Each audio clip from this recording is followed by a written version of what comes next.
Hello दोस्तों। आपका स्वागत है engineering and poetry YouTube channel पे, जहाँ पे आपको नॉलेज मिलती है प्यार से। तो आज के इस वीडियो में मैं आपको बताऊंगा डिस्क ब्रेक और ड्रम ब्रेक के बीच में क्या डिफरेंस होता है, जिसके बाद आपको पता चल जाएगा कि कौन सा ब्रेक कहाँ पे अच्छा होता है, किस पॉइंट पे अच्छा होता है, और आपको अपनी बाइक में कौन सा ब्रेक यूज करना चाहिए आपकी रिक्वायरमेंट के हिसाब से। तो वीडियो बहुत ही ज्यादा इंफॉर्मेटिव होने वाला है। अगर आपने मेरे चैनल को अभी तक सब्सक्राइब नहीं किया तो प्लीज इसे सब्सक्राइब कर लें, और सब्सक्राइब करने के बाद बेल आइकन को भी हिट कर दें ताकि आने वाली वीडियोस की नोटिफिकेशन आपको सबसे पहले मिले। तो चलिए स्टार्ट करते हैं डिस्क ब्रेक और ड्रम ब्रेक का डिफरेंस। तो जो पहला डिफरेंस है वो है अकॉर्डिंग टू स्टॉपिंग पावर, यानी कि कितनी जल्दी हमारी जो ब्रेक अप्लाई होगी उसके बाद गाड़ी रुकती है, और उसकी पावर कैसी होती है स्टॉप करने के लिए हमारी बाइक को। तो जो डिस्क ब्रेक होता है इस मामले में बहुत ज्यादा बेहतर होता है एज कंपेयर टू हमारी ड्रम ब्रेक से। तो ड्रम ब्रेक से अच्छा होता है डिस्क ब्रेक, क्योंकि किसी भी लोड में यानी किसी भी स्पीड में हम अगर ब्रेक अप्लाई करते हैं डिस्क ब्रेक में, वो बहुत जल्दी काम करती है, यानी बाइक को रोक देती है as compare to drum brake. अब जो इसका नेक्स्ट पॉइंट है डिफरेंस का वो है हीट डिसिपेशन। हीट डिसिपेशन मतलब है कि कितनी जल्दी हमारी जो ब्रेक है वो ठंडी होती है, यानी डिस्क ब्रेक कितनी जल्दी ठंडी होती है या ड्रम ब्रेक कितनी जल्दी ठंडी होती है।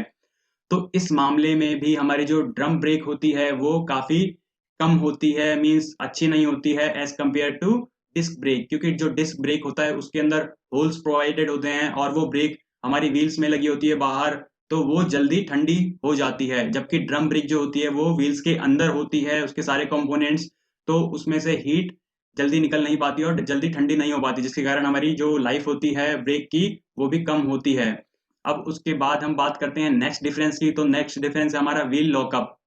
तो जो व्हील लॉकअप होता है, अगर हम ब्रेक अप्लाई करते हैं तो व्हील लॉक होता है या नहीं, तो कौन सी ब्रेक में हमारा व्हील लॉक होगा ब्रेक अप्लाई करने पे। अगर यहाँ पे दोस्तों जो डिस्क ब्रेक होती हैं इसमें अगर एबीएस सिस्टम ना दिया हो, एंटी ब्रेकिंग सिस्टम, तो अगर हम हाई स्पीड में अपनी बाइक पे ब्रेक लगाते हैं तो यहाँ पे बहुत ज्यादा चांस हो जाते हैं कि हमारी जो व्हील है वो लॉक हो सकता है ब्रेक अप्लाई करने पे डिस्क ब्रेक में।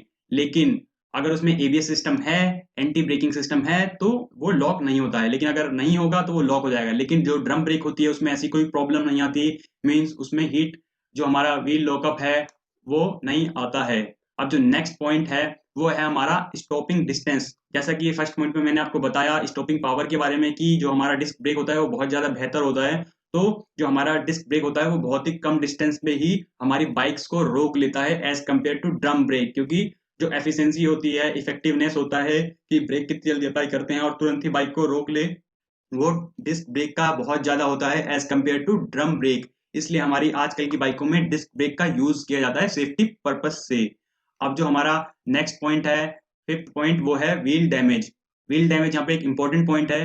क्यों? क्योंकि अगर हम ब्रेक अप्लाई करते हैं उससे हमारे व्हील पे क्या इफेक्ट पड़ेगा, कोई खराब इफेक्ट पड़ेगा। अगर खराब पड़ेगा तो वो ब्रेक ज्यादा अच्छी नहीं मानी जाती। तो इस मामले में जो हमारी डिस्क ब्रेक है दोस्तों वो बिल्कुल सेफ है, उससे हमारा जो व्हील होता है उसको कोई डैमेज नहीं पहुंचता है। लेकिन जो हमारी ड्रम ब्रेक होती है इससे हमारा व्हील को डैमेज पहुंचता है। क्यों? क्योंकि जो हमारा ड्रम ब्रेक होता है इसमें स्प्रिंग्स होती हैं जो कि ब्रेक अप्लाई करने के बाद एक दूसरे के टच में आती हैं, जिसके कारण हमारा व्हील और पैड का ब्रेक पैड का कांटेक्ट होता है, जिसके कारण फ्रिक्शन जनरेट होता है उन दोनों के बीच में, और फ्रिक्शन के कारण हीट जनरेट होती है, जिसके कारण हमारा व्हील डैमेज हो सकता है। अब जो इसका नेक्स्ट पॉइंट है डिफरेंस का वो है मेंटेनेंस। तो दोस्तों हमारी जैसे कि आपको देखते हैं हमारी जो डिस्क ब्रेक होती है वो बाहर लगी होती है, तो डिस्क ब्रेक को आप आसानी से खोल सकते हो और उसकी मेंटेनेंस कर सकते हो, साफ कर सकते हो उसके कंपोनेंट्स वगैरह। लेकिन जो हमारे ड्रम ब्रेक होता है ये सारा व्हील्स के अंदर होता है, काफी कॉम्प्लिकेटेड होता है, तो इसको आप खुद से साफ नहीं कर सकते, इसको आपको मैकेनिक के पास ले जाना पड़ेगा। तो इसलिए इसका मेंटेनेंस जो होता है वो काफी मुश्किल होता है, तो कॉस्टली भी बढ़ जाता है, क्योंकि हम इसको गैराज में लेके जाएंगे, जबकि डिस्क ब्रेक को हम खुद भी कर सकते हैं मेंटेनेंस उसका। तो अब नेक्स्ट पॉइंट जो है हमारा वो है ब्रेक फेलियर।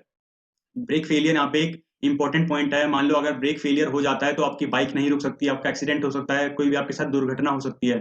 तो जो जो कि हमारा फ्लूइड पाइप होता है, मीन जो जिसमें से ब्रेक ऑयल आता है, वो पाइप हमारा बाहर की तरफ होता है डिस्क ब्रेक में। अगर वो किसी कारण कट जाए, फट जाए, या फिर वो कुछ और कारण से वो फट जाए या अलग हो जाए, तो हमारा जो ऑयल होगा, ब्रेक ऑयल, वो हमारा ब्रेक्स तक नहीं पहुंचेगा, तो उसके बाद हमारी ब्रेक्स अप्लाई नहीं हो पाएगी, तो ब्रेक फेलियर होने के चांस क्या वो ब्रेक फेलियर होता ही होता है। लेकिन जो हमारा ड्रम ब्रेक होता है उसके अंदर ये सारा सिस्टम अंदर होता है, तो ये सेफ होता है, इसके अंदर ब्रेक फेलियर का कोई चांस नहीं आता है।